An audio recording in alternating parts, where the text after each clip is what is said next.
Dobrodošli, vi gledate vremensku prognozu za četvrtak, 3. septembar. Svježiji vazduh sa Atlantika širi se iz sjeverozapadne Evrope u centralne predjele i donosi pad temperature, kišu, pljuskove i jak vjetar. Na jugu i jugoistoku bit će sunčano i toplo vrijeme.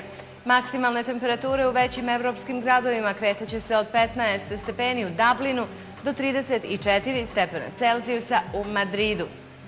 U našoj zemlji i dalje je toplo, ali i promjenljivo vrijeme uz puno sunčanih perioda i dnevni razvoj oblaka. Vjetar slab, zapadni pritisak ispod normale.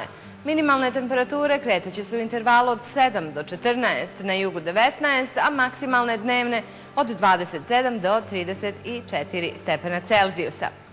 U petak nas očekuje vrlo toplo i pretežno sunčano vrijeme, a promjena vremena slijedi u subotu. I za kraj pogledajte očekivane temperature za pojedine gradove naše zemlje. Bila je to vremenska prognoza za četvrtak, 3. septembar. Ostanite uz Pink BH. Ugodan dan.